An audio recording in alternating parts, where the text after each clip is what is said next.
Welcome, everyone. My name is Brittany Todd, and I'm a member of the Fabric Leadership Team. Thank you all for joining us today for the fifth installment of our Mastering Fabrics. I'm so sorry. My name is Brittany Todd, and I'm a member of the Fabric Leadership Team, and thank you for joining us for our fifth installment of Stitching Together Innovation with Fabric Users, featuring Maureen Dougherty. Before we begin, I would like to share a few housekeeping items. The webinar will include a live question and answer session following the presentation. Please note that the chat feature has been disabled, and if at any point you have a question, please type it into the Q&A box at the bottom of your screen, and we'll answer it during the question and answer session. Last, this webinar is being recorded and will be shared with all registrants. Can you go to the next slide, please? And you can go to the next slide again. We are joined today by our presenter, Maureen Dougherty. Maureen is the project coordinator for the Ecosystem for Research Networking and a member of the steering committee. As the former director for the Central for High Performance Computing, currently the Center for Advanced Research Computing, at the University of Southern California for over 10 years, she was responsible for the advancement of the institution's private research cluster, associated storage, and supporting research computing across all science domains and university campuses. Grants assisted in the development of multi-institutional collaborative efforts in the area of advanced cyber infrastructure facilitation and advanced networking projects. I will now pass to Maureen to start the presentation.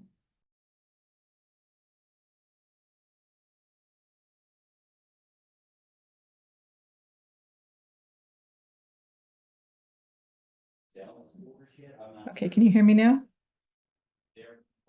Yes. Thank you. All right. First, I want to thank the Fabric team for this opportunity to share our project and to share with you a little bit about what the Ecosystem for Research Networking is. Okay. I can now, no, I can't forward the screen any longer.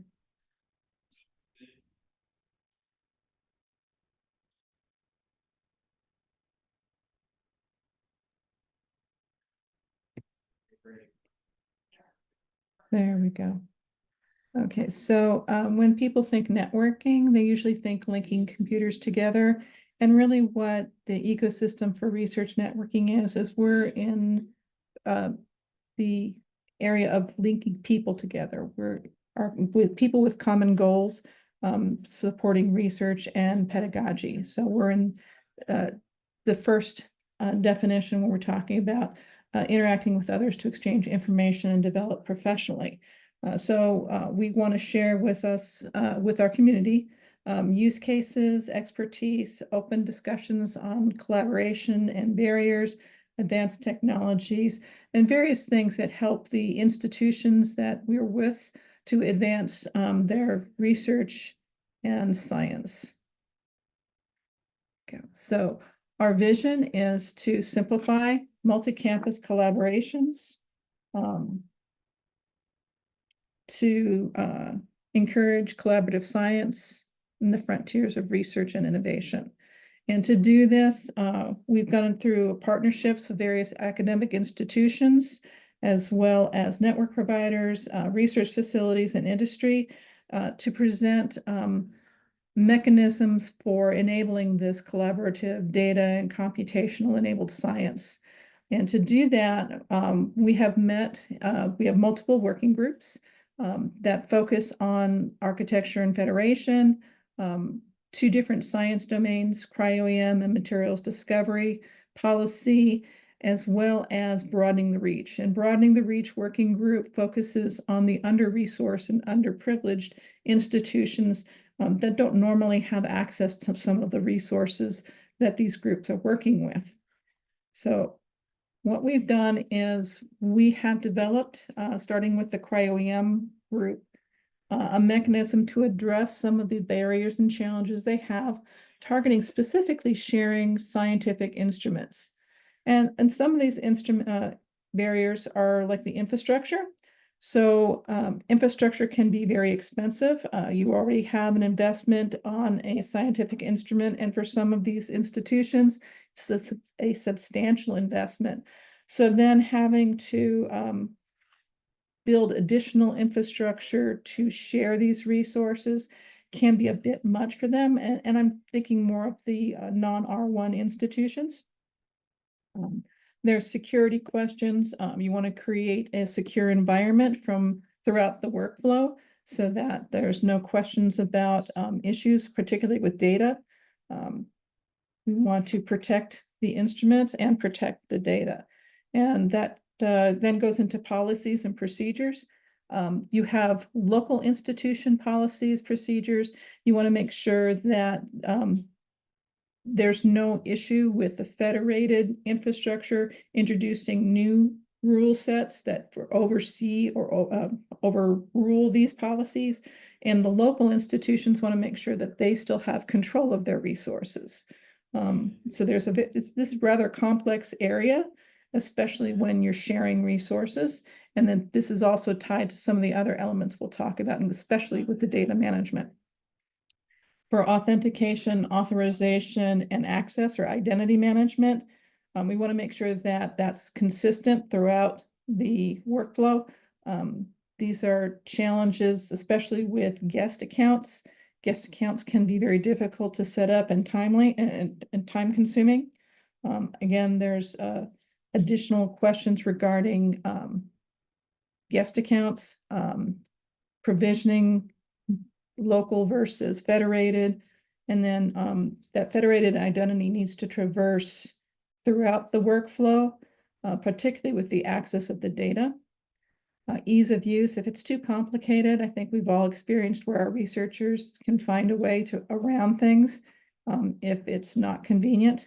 So we want to make sure that we address it, access in a manner that's easy to use. And then data management. Data sharing regards access and ownership. Who owns this data? If there's any, where are the liability issues? Data migration, data curation. So there's a set of issues just with data itself. And then with knowledge, expertise, and education. Some of these institutions don't have these the experience or the knowledge to first optimally leverage these scientific instruments. Present the infrastructure necessary to work with this in an optimal manner. Excuse me, just a moment. The researchers may not have that information. So there needs to be a way that we can train the workforce that's leveraging these resources. So what are our objectives? Pardon me. We want to make something easy to use, secure, web-based resource portal. We want to leverage the existing infrastructure that's out there. There's various resources that have already been created, like opened on demand for a portal. We want to use software applications and tool sets that are already existing and familiar to with our researchers to help them feel comfortable I'm so sorry, in using what we design. We want to simplify the federated authentication, authorization, and access process. Ideally utilize existing resources like InCommon and simplify guest users account as much as possible. We want to enable real-time workflows. And this is how we optimize the utilization of these resources. So with leveraging edge computing, we want to be able to have the researcher during the experiment realize that either he's successfully completed, so he doesn't need to continue it, and that way he'd have more time for other experiments, or if there's an issue with that workflow, he can access the control panel and modify his parameters and restart and have a successful run, not wasting cycles. So that's a big plus for our researchers. The edge computing would provide, and this is for specifically for CryoEM, pre-image processing ability, which would then allow us to do this real-time workflow. So we would know in advance that there's something not quite right, or you're successful and you're done. And this also does a data set reduction. So this is going to be run on what we call the cloudlet. And that means that by the time you then do your next step, which would be advanced analysis, protein structure prediction, you have smaller data sets migrating to wherever that advanced analysis is being done. Secure data management system, and we're talking about accessing, sharing, curating, archiving throughout that entire data pipeline, which starts at the instrument. And then we want to ensure that we're making something that's portable, easily reproducible, flexible, easily managed and maintained. So we want to make something that's containerized, leveraging parameterized script and configuration files for flexibility. So that would address different instruments, different operating systems, your controller pathways, how you do your user mapping of credentials, container build scripts, and abstraction layers and APIs for future instruments. And then we don't want to reinvent the wheel. There's a lot of resources that people have put a lot of time in already and have invested, and there's user-supported software and applications out there that can already be leveraged. Open on Demand is one of them, In Common is one of them. So we want to leverage these. We're a fairly small group, so we need to be able to work with what's there. And then we want to share this with the research community. So we have a GitHub repository that is leveraging right now what we have built. So this is our original proposal. This is the CryoEM Remote Instrument Access Project design. And in the center, you see the OpenCI Cloudlet and Open Cyber Infrastructure Cloudlet. And I'll just refer to it as a cloudlet from now on. And it has two main components: the instrument portal, which leverages Open on Demand, and that consists of these various services: identity management, instrument access, workflow, and data management services. And then we have the edge computing, which has the GPU and storage for that pre-image processing. So this is the component that we are building. And as you can see, it is being installed within the institution and for latency as close as possible to that edge resource. So it's a secure environment throughout that pathway. We're using common framework. This is going to be containerized. The instrument portal is containerized. And again, GitHub repository. So this is a rather complex design, and so it has to be done in phases. So our initial phase is first, can we make it work? So if we need to do it manually.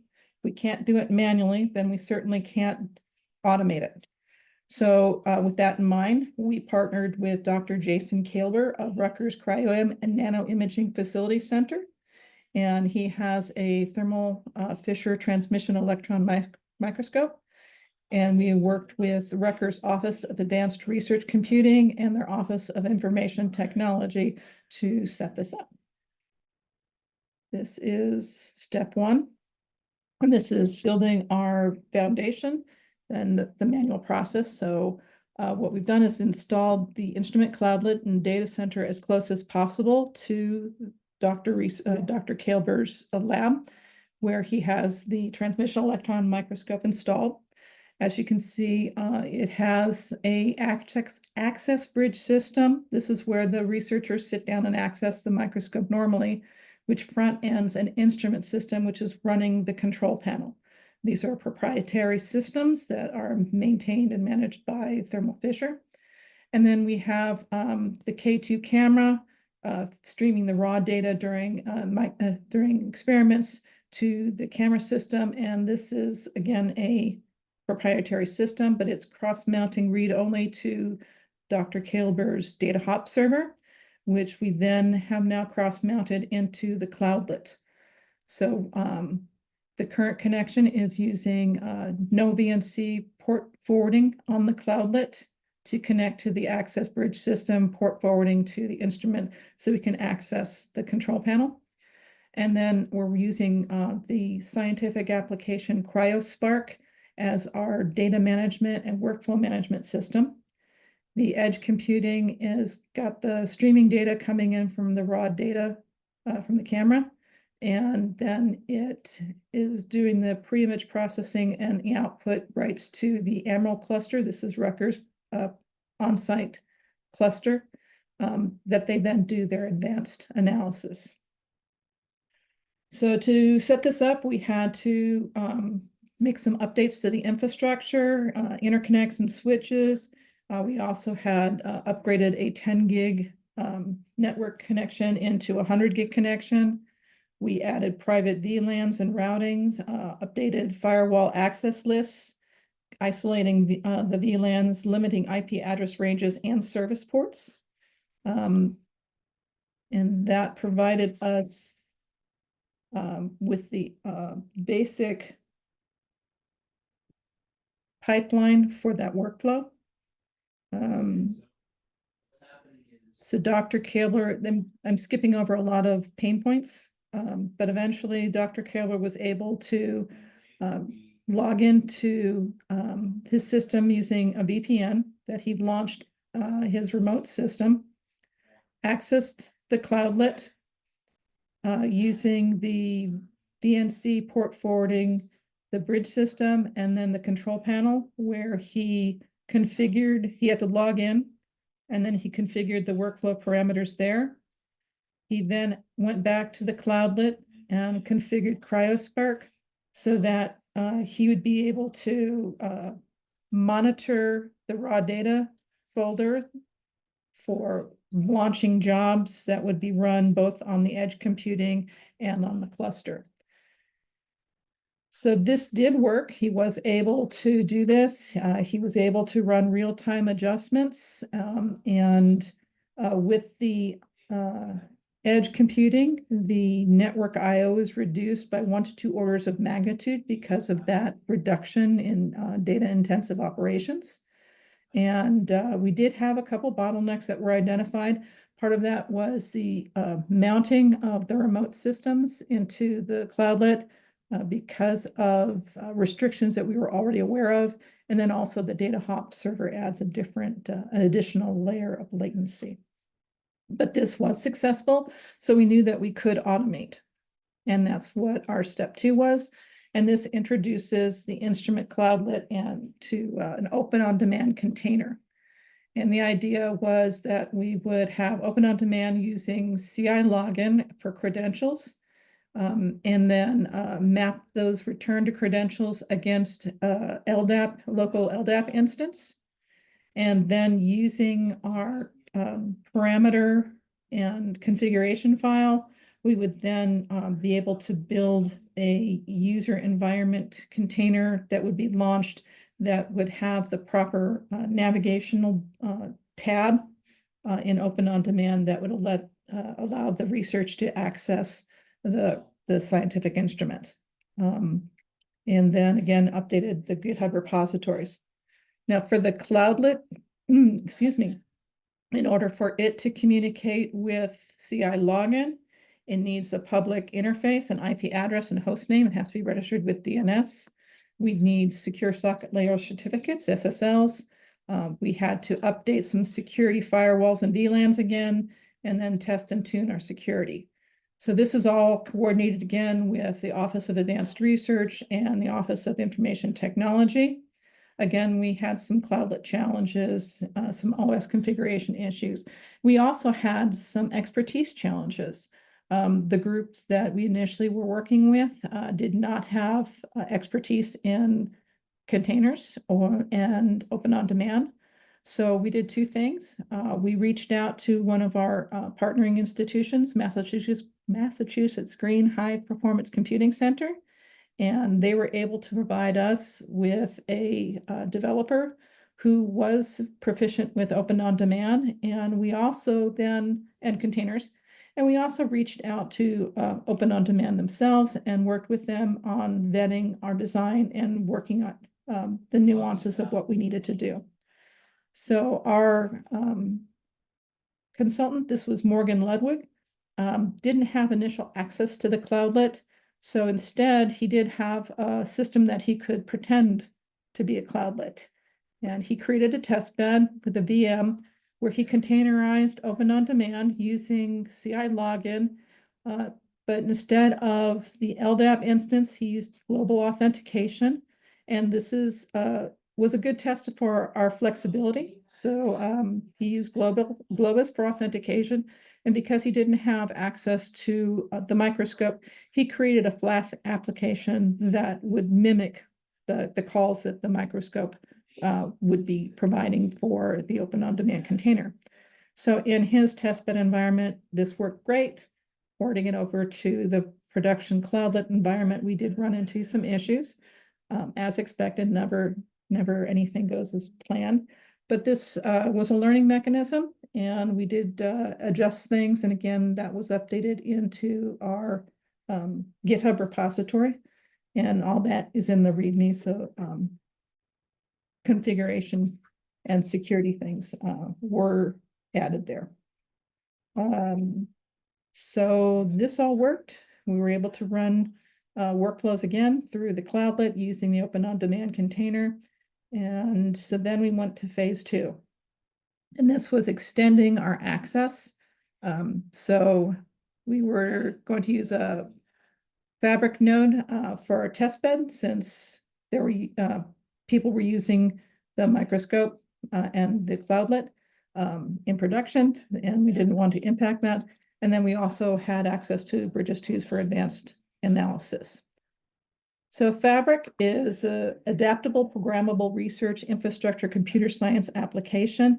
And basically, it's a research infrastructure testbed designed to securely validate prototype designs, facilitate experiments that closely emulate real-world production environments, and enable the evaluation of test applications, protocols, and services that run on any node in their network. So it's not just like our edge or in the cloud, but any node within this network. And as you can see, it spans the United States as well as international sites. So there's a diverse compute storage resources, and they have the advanced network designed to handle some large data transfers. So why did we want to do FABRIC? The testbed environment, we wanted to be able to develop, stabilize, and evaluate new components and services, and then deploy that on our production cloudlet. The network to handle the transfers. FABRIC had introduced a facility port, and this enables direct connection from their environment, the FABRIC environment, into the scientific instrument. It provides a pre-negotiated connection points between the FABRIC data plane and that other point in the cyber infrastructure. And for us, it was the TEM. And then they leverage notebooks and tools for easy standing up and access and working on these VMs. And Rutgers was installing a node. They also have an incredible support team, which really enabled us to do this next step. Unfortunately, with this Rutgers, so then we have the Rutgers, you see this map, we have the Rutgers node defined here within the quorum of resources that are local to Rutgers for our VM, and that includes Massachusetts Green High Performance Computing, their FABRIC node, Tax Chameleon FABRIC node. So we have that quorum. They provided the free range routing for the open source protocol. We also had, for Linux and Unix, we also leveraged the open shortest path first. And this would provide us, we had hoped, with the proper infrastructure for creating our FABRIC cloudlet. Unfortunately, Rutgers node was not available at that time. There was some delays in some of its installs and configurations. So instead, we stood up a FABRIC cloudlet in one of the FABRIC nodes external to Rutgers. So we actually selected the Washington, D.C. FABRIC node and used that one instead of Rutgers. FABRIC created a slice off of their network node resources, and it provided us with a terabyte of storage, FPGA for the advanced analysis. We had 512 gigs of memory, and enough to provide us with a test, initial test on what we're trying to do here while Rutgers node was being built. So they created this VM, presented it with Rocky 8. It had two network interfaces, excuse me, both were IPv6, and these were used to access Fabric's internal network, but not the public network. So one interface was the data plane and one interface was the management plane. So we extended our private VLAN. We provided with Fabric with an IP address range, which they defined and configured. And then we set up our access list to accept those. While Fabric was investigating how to make that node, that VM, accessible on the public network, because it's very secure, it's only accessible to their internal infrastructure, they then provided us with the VM so that we could move forward with the installation of the supporting infrastructure and the cloudlet while they worked on that. So the facility port was created and connected to the VM, and then they turned the system over to us. We installed the SE Linux, did some kernel updates, the security access restrictions and adjustments. We ensured the firewall access list was updated, again, IP address ranges, service port restrictions. We added the supporting software, so the Apache, Tiger VNC, and CryoSpark. And then we downloaded the Cloudlet repo, parameterized the configuration file so it knew that we were running SE Linux, the LDAP, and then we tried to run our install script. The install, we were running Podman and Builda for our containers, and there was a problem with the NAT64 on Podman not being able to resolve the host name. So it failed. We updated the Builda scripts and then we ran it, and that did work. But unfortunately, we still needed the DNS public IP address for the cloudlet to communicate properly for SSL for the the in-common secret and ID to function. So we went back to the Fabric support team and worked with them. And they eventually, we tried a number of things, and they eventually came up with a very simple solution. And instead of our data plane pointing to the internal network, we implemented a FabNet4 extension that allowed an external IPv4 address, which is not standard. This was an exception for us, and onto the data plane. And that became our public interface. And that we updated the routing out of the data plane. That became layer 3. And then we still had the layer 2 management plane circuit, and that was providing us that Washington, D.C. to Rutgers secure VLAN. So the tunneling with the facility port was within that management plan path. And we were then able to create that public DNS record, the IP address, the host name, and complete that cloudlet install. As you see, we have the raw data is still mounted, read only. There were some complications with that, with UID and GID mapping, and that's something that we have to work on our next phase. We did have the CryoSpark master installed, and it was communicating properly to the workers that were associated to the bridge system and monitoring. We then turned it over to researchers, and they were able to run it. So very pleased, it did work. In fact, this is an example of that We start by functionality. going to the splash page. This site is going to be a portal for all of the electron microscopy resources. So I'm going to log in using my school's federated identity provider. I'm going to get a Duo 2FA push here.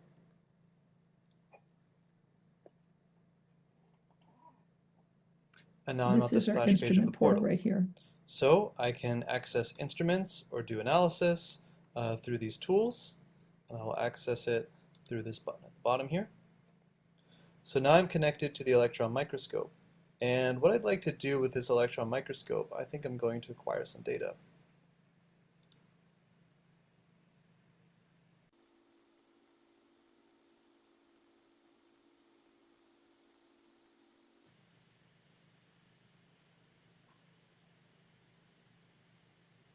So I've already started a session of analysis.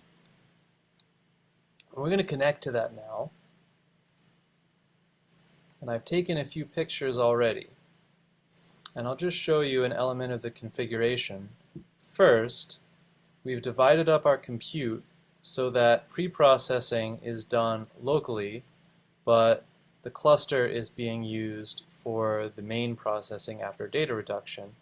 And there is a watch folder on the instrument through the cross-mounted file system that we are accessing to get these images. Okay, now the images that I just started to collect are coming off. And so we can take a look at some of these images and see how they are. And how they are is pretty bad. What we can see here is these lines indicate that the water has formed ice crystals, and we don't want that. So we're going to go back to the microscope, remotely control the microscope. We're going to leave off this point and collect somewhere else on the grid.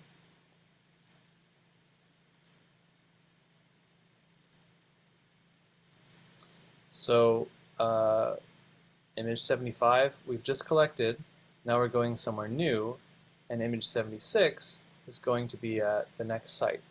And what we should see is that by taking the interactive feedback from the live processing of the data, we were then able to redirect the microscope to a more appropriate target and make better use of our instrument time.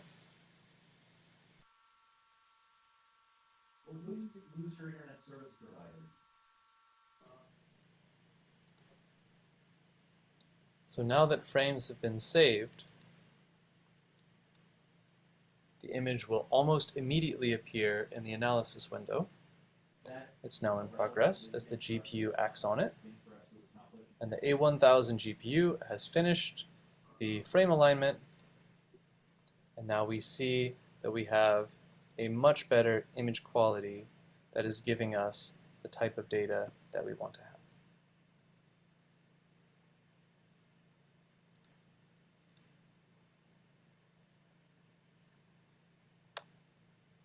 This demo is complete.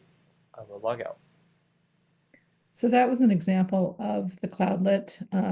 I do want to point out that our FABRIC cloudlet, we did do a live demo at NIT 7, which was in Columbus, Ohio. So in the conference center there, we accessed the Washington, D.C. FABRIC node, which then was able to access the Rutgers Edge resource, the Rutgers microscope. And we were running a workflow on the FABRIC cloudlet from the conference floor in Columbus, Ohio. So this was an example of a generalized model of how to create an appliance that controls instrument connections using FABRIC, and particularly the facility port. So in conclusion, this is working. We're able to access a broader range of advanced compute resources. FABRIC is able to provide us with this new option to deploy a test bed as well as potential core service. So those institutions that may not necessarily have additional resources to stand up their own cloudlet could use a FABRIC node and the facility port to create this new cloudlet. And that could potentially be a service that they generate revenue from. With the edge computing, we have the data reduction benefits. So we have a secure environment to access our instrument, the real-time decision-making, which you saw how Dr. Kaelber was able to make that adjustment live. The edge computing decreasing the network performance with the ability to, of our parameterized scripts and control configuration file, we're able to, and containers to reliably reproduce reuse, port, and be flexible enough to add different instruments. I don't know if you noticed in the demo, there was actually multiple instruments there that we were able to add. So this helps us foster team science and democratize resources, including these instruments, and the GitHub repository is there for community participation and contributions. So these are the members of various groups that help support this project through ERN, as well as the FABRIC team and the Open On Demand team. So I am done with our presentation and we're ready for questions. Thank you so much. Yes, we'll now move to the question and answer session, and we can stop sharing the screen to begin addressing those questions. So our first question for today is, are there any limitations to the types of instruments that can be used in this way? So at this point, we're only leveraging VNC protocol from the cloudlet to that instrument. So anything that's using that protocol, but we do anticipate leveraging additional protocols, additional communication skills. We did speak with Thermo Fisher Scientific regarding TeamViewer. That's another mechanism that they're using to talk to their microscopes, but had not explored that as of yet. So at this time, any instrument that's leveraging VNC would be able to leverage our cloudlet. We're happy for others to play with it so that we could do others. That's great. The next question is, how are you handling authentication and accounts in CryoSpark? So because we have identified those researchers that we're playing with at this point, we're able to leverage what's already built in LDAP and configure that in CryoSpark. So there's a number of things that still are manual and need a work. The authentication, authorization, and access aspect of it is that identity management is a whole different project that we haven't gotten to. That's our next step. So yeah, that's something that still needs to be done, and it's still very manual. CryoSpark is being leveraged as our data management and workflow management system. Eventually, we would want to have a real data flow and workflow management system that would take that LDAP instance and build that from within that. So that would be seamless and behind the scenes. Since CryoSpark is doing that and it's a manual process, that has to be leveraged that's very organic, just how you normally would do it on a system. So we've identified, there's a new project that they're working with a remote institution, and they've identified those users. So those users have been added into CryoSpark. So just how you normally would. Great, thank you. How does latency impact the analysis workflow? So because we're streaming across different systems using different protocols for communications, it can impact the analysis itself to where that real-time functionality is behind. When we were doing it with the local cloudlet, we had that data hop server, so that introduced a bit of latency because it was an additional hop. We also had with the YAML file system mount point, it's a GPFS native file system, but because of some issues with licensing and other things, we could not mount it GPFS. So we had to mount it SSHFS, and that's definitely slow.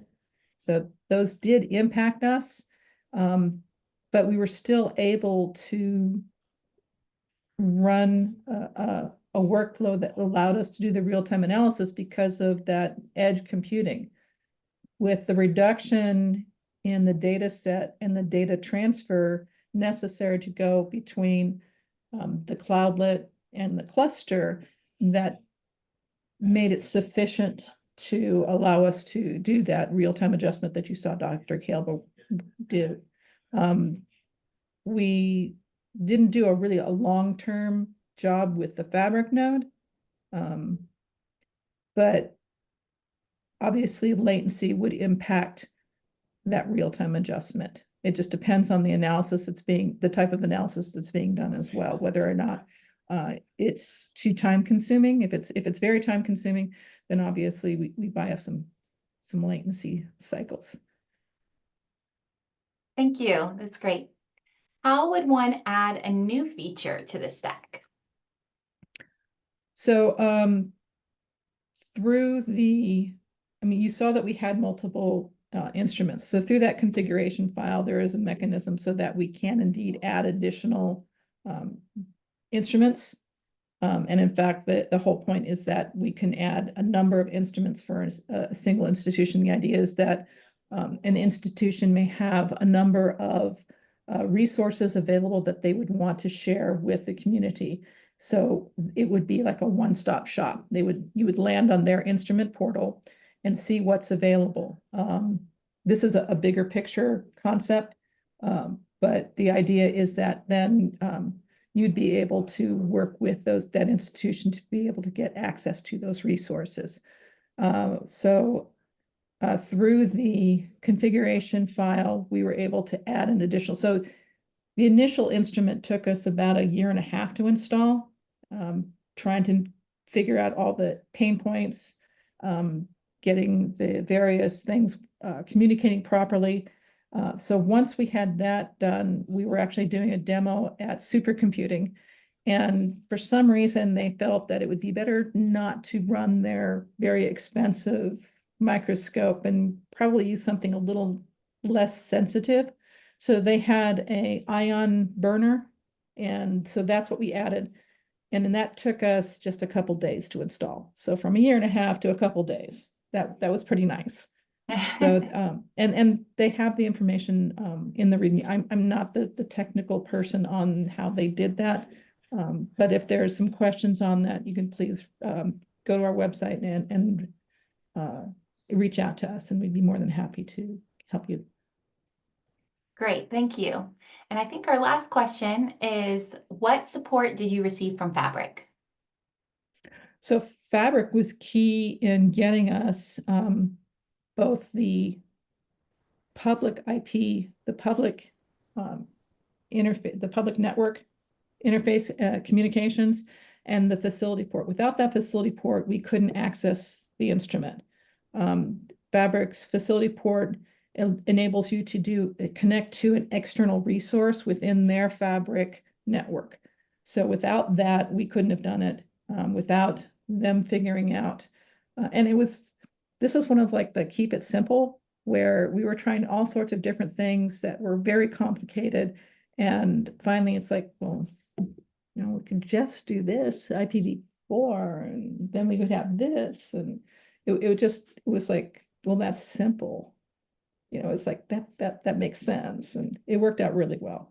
I can't say enough about the Fabric support team. They were fabulous. They were very excited by the project from the very beginning. They're nothing but supportive. Thank you. Thank you so much.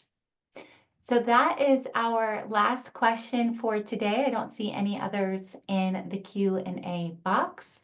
So I do want to give a big thank you to our speaker, Maureen Dougherty, and also, in addition to our presenter, we'd like to acknowledge the behind the scenes team listed here who worked diligently to bring this webinar to production. And thank you to the audience for your participation in today's webinar. In addition to a recording of this webinar, we will also email everyone who registered with a list of resources. So that will include this slide deck, along with our Connect with Us form. We hope that you will reach out to the Fabric team for any questions or support. We're happy to help as we can. Our next webinars are next month with Mastering Fabric Tips and Tricks webinar series, which will be on December 16th at 3 p.m. Eastern, and Stitching Together Innovation with Fabric users on December 17th at 2 p.m. Eastern.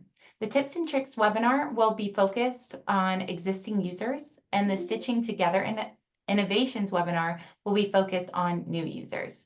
We would appreciate it if you could forward any of this information to relevant users in your community. As a final reminder, please submit your Fabric matrix and make sure your project abstract in the portal is up to date as well, because we use that information for outreach, including our website. Thank you again, and have a wonderful day, everyone.